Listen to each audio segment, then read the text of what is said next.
Everyone, আজকে আমরা organic কেমিস্ট্রির একটা গুরুত্বপূর্ণ টপিক নিয়ে আলোচনা করতে যাচ্ছি। টপিকটার নাম হচ্ছে কার্বনিল মূলক শনাক্তকরণ। তো কার্বনিল মূলক আমরা সবাই জানি যে এটাই হচ্ছে কার্বনিল মূলক। মূলত কার্বনিল মূলকের এই কার্বনের দুই হাত যদি আমরা অ্যালকাইল মূলক কিংবা হাইড্রোজেন দ্বারা পূর্ণ করি তাহলে আমরা দুই ধরনের যৌগ পাই, একটা হচ্ছে অ্যালডিহাইড আর একটা হচ্ছে কিটোন। তো আজকে আমরা এটাই শিখবো, এই অ্যালডিহাইড অথবা কিটোন শনাক্তকরণে আমরা কি ব্যবহার করি। তো কার্বনিল মূলক কিংবা অ্যালডিহাইড কিটোন শনাক্তকরণে আমরা ব্যবহার করি 2,4-DNPH। এখানে ডিএনপিএইচ এর পূর্ণরূপ জ্ঞানমূলকে আসে, যেখানে ডি মানে হচ্ছে ডাই, এন মানে হচ্ছে নাইট্রো, পি মানে হচ্ছে ফিনাইল আর এইচ মানে হচ্ছে হাইড্রাজিন। এবার আমরা 2,4-DNPH এর সংকেতটা কিভাবে লেখে সেটা শিখব। তো আমি একটু সংকেতটাকে ইজি করে বোঝানোর চেষ্টা করি। তো মূলত আমরা সবাই অ্যারোমেটিক যৌগের যে সবচেয়ে কমন যে সদস্য যেটা হচ্ছে বেনজিনকে আমরা সবাই চিনি। তো বেনজিনের কিন্তু এই 6টা কৌণিক প্রান্তে 6টা কার্বন থাকে।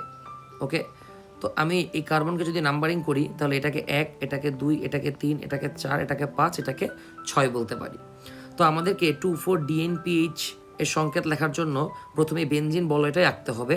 পার্থক্যটা হচ্ছে বেনজিন বলয়কে আমরা সোজা না রেখে এইভাবে একটু শোয়ায় দেব, এতে আর কি আমাদের বিক্রিয়া করতে সুবিধা হবে। এটা কোনো ম্যান্ডেটরি জিনিস না। অবশ্যই মাঝখানে এই গোল্লাটা দিতে ভুলবেন না। মূলত এই গোল্লাটা হচ্ছে সঞ্চারণশীল পাই ইলেকট্রন। যাই হোক, ওই দিকে আমরা না যাই। এবার এটা হচ্ছে আমার 1 নম্বর কার্বন, এটা হচ্ছে আমার 2 নম্বর কার্বন, এটা 3, এটা 4, এটা 5, এটা 6।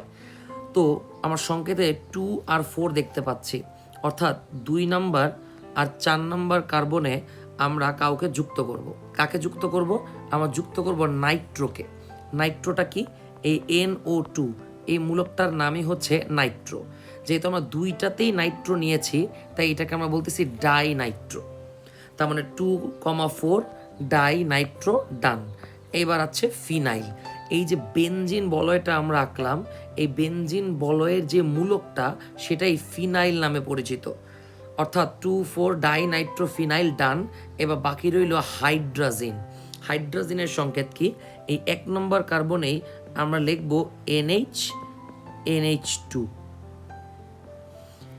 আর এই অংশটুকুকে আমরা বলি হচ্ছে হাইড্রাজিন। তাহলে পুরাটা মিলে হইল 2,4-DNPH। দেখব কিভাবে 2,4-DNPH দিয়ে কার্বনিল মূলক শনাক্ত করা হচ্ছে। তো প্রথমে আমরা কার্বনিল মূলক নিলাম, যেখানে কার্বনের 2 হাত ফাঁকা আর অক্সিজেনের সাথে ডাবল বন্ড। আর তারপরে আমরা এর সাথে যুক্ত করব 2,4-DNPH। আমরা 2-তে আর 4-এ নাইট্রো মূলক নিব, আর 1 নম্বর কার্বনে হচ্ছে আমরা NH2 যুক্ত করব। এবার দেখি কার্বনিল মূলক 2,4-DNPH এর সাথে বিক্রিয়া কিভাবে করবে। বিক্রিয়াটা খুবই খুবই খুবই সহজ। আমরা এই কার্বনিল মূলকের অক্সিজেনকে এই হাইড্রোজেনের যে H2 তার সাথে বন্ড গঠন করতে দেখব, আর আমরা বাই প্রোডাক্ট হিসেবে পাবো পানি। এবার মেইন প্রোডাক্ট কি? এই পানি বাদ দেওয়ার পর যা থাকবে সবগুলোকে যদি আমরা জোড়া লাগাই দিই তাহলে আমরা মেইন প্রোডাক্ট পেয়ে যাব।